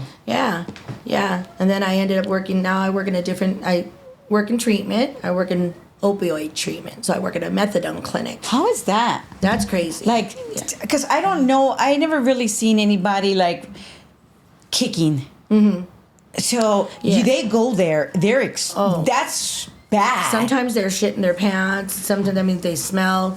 They're vomiting. So you got to be. They shake and everything. They're shaking. They throw up. They vomit. They just can't. Yeah, it's terrible. Yeah, their withdrawals are terrible. Wow. Yeah, I feel bad for them, but medicated assisted treatment. I mean, that's what they need. They need the methadone because they can't just stop cold turkey. Yeah. Cold turkey. I mean. It's hard. Yeah. But seeing that on a regular basis, probably keeps you clean though. It's addiction. I don't want to go back to any type of addiction like God. that. I don't want to do that. Finding ways and means to get more. You used to, live to use and use to live, and because I don't want to do that. I don't want to get up every morning, and I don't want to sling dope anymore, and I don't want to look behind my back, and I don't want to be responsible for somebody else's death because nowadays you never the fentanyl know. Stuff is killing people. Yeah. Yeah, and PCP's making a comeback too. I know people are getting high on PCP. Really? Yeah. Some people are getting high off PCP again. That's crazy. That's crazy. Yeah. Wow. Yeah. Wow. Because I used to go all over. I used to go to all kinds of neighborhoods like Hazard, Compton. You know what I mean? Everywhere, yeah. Temple, all White Fans, everywhere. Man, we go everywhere. Echo Park. Oh, I got in a fight in Echo Park one time. I told you about that one. Yeah. Oh my God, that's crazy. Yeah. So where is Linda at now? Right now? Well, that's why I'm ready to share, dude. I've changed. People can change. That life I lived, that crazy life. My kids, they don't know about it. Even my kids here at this city, they're gonna be like, "What, Mom? Oh my God." I try not to show. My daughter probably my 29-year-old. She knows the most about me. Yeah. Because she's been through a lot. But my 18-year and 16-year-old down, They don't know that because I've been clean for 16 years. God, right? yeah. They only know what I share. My baby brother knows it all. Yeah. My baby brother. Because you're still loca. Yeah. You're still you. I'm still crazy, you know, like not to the extent where I'm gonna do something It's stupid just or you. anybody. It's Yeah, just it's your just me, personality. you know? Like myself, I'm like, it's just Yeah. how we are. But we're good. You know, I got with somebody though for like the last 18 years that really humbled me. That really changed my perspective. Like he's different, you know, but he was really, really good to a certain extent. But then, you know, he had his ways. But drugs change everybody. Oh yeah. You know, when yeah. you go back on drugs, and you know, he did good for a minute. But you know what? When he's on drugs, it's just You're just not you're you. a whole different person, Yeah. dude. And I got boundaries today, dude. Good. I'm not gonna be with anybody on drugs, dude. I Yes. deserve respect. I need Yes. respect. I need somebody Yes. that's gonna love me. Say that. Be good Say to me. that. You know what I mean? Look. My addiction right now is the Dodgers, dude. I mean, I go to the Dodger games, and you know, I got them tattooed on me, dude. Like the Dodgers, right? I love them so much. I have an addiction. It's the Dodgers. I watch them every day. You know, go to the games. I take my kid to baseball. My kid's in baseball. You know, I love baseball. And I want a man that's going to want to do the things that I want to do. And that's going to hold me back. That's going to not, you know, call me out of my name or just because I get dressed up that I'm doing it for somebody else. Like, you know, you got to be a little confident and know that let your girl dress up. Let your girl wear, you know, whatever she or makes talk her- to whoever. yeah. And I'm a friendly person, man. You know, my man would accuse me when I would go to the Dodger Stadium just come high-fiving everybody else like I knew that motherfucker. You know what I mean? Yeah. I do not know that motherfucker, Yeah. but I'm a high-five this motherfucker because we're all happy Dodgers, for the yeah. Go Dodgers, right? Yeah, but I'm not gonna be with anybody like that no more, dude. No. And every guy I ever got with, they cheat on me, dude. I don't know what the fuck is my problem. I get with somebody. I've been from man to man, like from my baby daddy to this other guy named Fernando who cheated on me with Crystal. Who then I went with Moses, who I had a baby with. Wow. Right? Had a baby with him. I have a son by him, and then I ended up with somebody else with this guy after that guy. So now, Just like yeah. And I'm just newly single too, like in January. Take some After time to yourself. 18 years, and that's like I said, I've been busted, got out, got in a relationship, and now now it's about me. Now I'm helping others, because I Yes. work in treatment, and I just want to help myself. I just want to be good, Good, you are good. like I said, I need to share my story because some people don't even know what the fuck happened to Linda Lope. What happened to her? You're here. You're Yeah, here. I'm here. I'm here. I survived. That's why I said I'm a Yes. survivor, girl. That's right. You know what I That's mean? right. And no matter what, and I got a lot of trauma. I got a lot of trust issues. I got a lot of problems, but It comes with it. It's part of life, yeah. Sometimes I break down. I cry. I have man, what's wrong with me? Yeah. But it's everything I've been through. Yeah. It's everything we put ourselves through. Yeah. I've been through a lot. Yeah. A lot. I probably didn't even share half of everything, but you know what I mean? For the most part, it got said. What happened. I lived with a lot of secrets in my life because I didn't want nobody to know about that part about, the gang rape and all that bullshit because that's embarrassing, But you know what? You sharing that it helps you. Who's ever gonna want me after this bullshit? You know what I mean? That's how I felt. No, I understand what you mean. But you look, you're good. Yeah. And who knows what girls need to hear this, hanging around with dudes or just walking by yourself because you're on drugs and these men come and just take you and beat you and hurt you and rape you and hurt you. Yeah. Bad. And I'm sorry you had to go through that, Yeah. But ever since then, you didn't use Sherm anymore. Sometimes I feel that our deepest pain is for a better outcome. Oh yeah. Because obviously you use meth, but you'd never use Sherm again. Yeah. But I never touched meth again after January 27th. So January 28th, 2009 is my clean date. Never touched it again because I went to the courthouse. The judge said, "You look like a deer in headlights."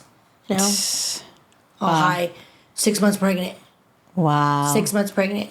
She's like, you know something? We're not even going to have court today. You're going to get a drug test, and you're going to get a pregnancy test, and I'll see you back in court on February 4th.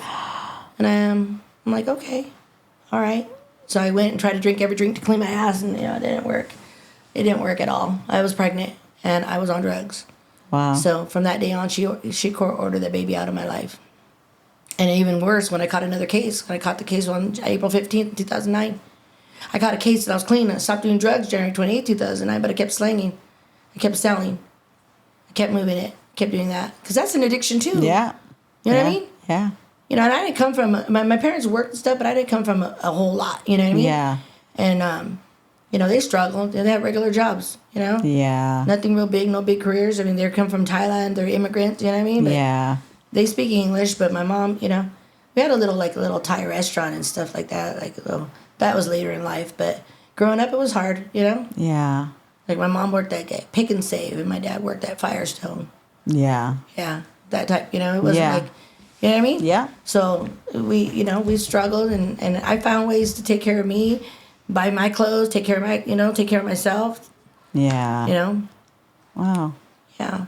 Well, but now you're good. Yes. I mean, we're never completely good, but I mean, what really is good? We're as Right. good as we tell ourselves. If we're not wake up and like, hey, okay, we're good. That's what I say every day. That's You know right. what? We're good. Attitude of gratitude. That's That's what I right. I get That's to right. I get to do this. I get to go to work. I get to be a mom. I get to be a friend. I get to do, you know? Yeah. That's how I feel today. It's just an Good. attitude of gratitude. Good. I Love wake that. up with that Yeah. no matter what. That's right. I've been through so much. I'm just a survivor, you know? I'm a That's- survivor, you know? An attitude of gratitude. And it just feels good to be it does. that you survived. You know what I'm saying? Like Yeah. you wake up, like why not Yeah. be happy? Yeah. Why not? Like, bro.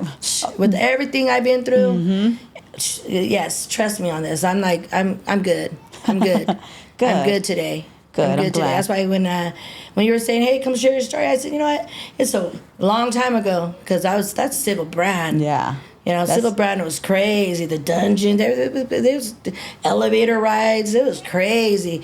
All these great. If anybody's watching this from Sybil Brand that knows it, there were things called elevator rides, the dungeons. Everything went down in the dungeon. That's when you're waiting to go to the Chow Hall in the middle of the ramp, because it was a ramp to get to the Chow Hall. Okay. Oh, people would do some shit in there.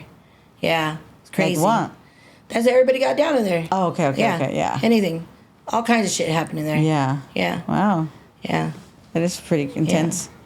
And the stuff would happen to the girls up there. It was terrible. Some of it was terrible. Some was all right. Thank you for sharing. You're welcome. Thank you for having me. Of course. You feel good? You feel okay? I do. You came down. At first you were nervous. Yeah. And then I got nervous. You got 'cause it's comfortable. Like, yeah. You got comfortable. And It's you a got lot. comfortable. Yeah. You know, I was even wondering, what am I going to say, man? My whole life is crazy, dude. Like, I mean, But you did well. when I share some of my stuff with people, they're like, girl, your story's crazier than me, vida loca. Yeah. Man. I'm like, yeah. You man. are the vida loca. I was. And if anybody knows what it was like in that area, the cruising days and gangbang days, I mean, that's when the peace treaty went out and all that shit, because everybody was killing everybody. Yeah. You know what I mean? Yeah. Drive-bys like crazy. You know, they had Yeah. to put a peace treaty out. It was barricades up in every neighborhood, barricades around San Fernando High School. You know what I mean? Yeah. Yeah, it was crazy. Yeah. Gangbanging was crazy back then. It was insane. Yeah. So, Those years. I lived it, went through it, got through And you it, and I'm survived alive. it. That's right. I'm alive. That's right. You know what I mean? Thank God. A lot of my homies are all busted, doing double life, or dead. Yeah. That's where they're all Yeah. at, That's in my age. Yeah. Yeah. Yeah. That's true. Yeah. You know, true facts. No, seriously, I get it. Well, before we go, you want to say anything else? Before we close up? I just want to say that, just be careful, like it's not worth it, life with drugs, and just, it's all about staying in school and just, getting an education and just learning. I wish I would have done things differently, man. I wish it could have been so much more, because life is hard. Drugs are what ruins everything. Yeah.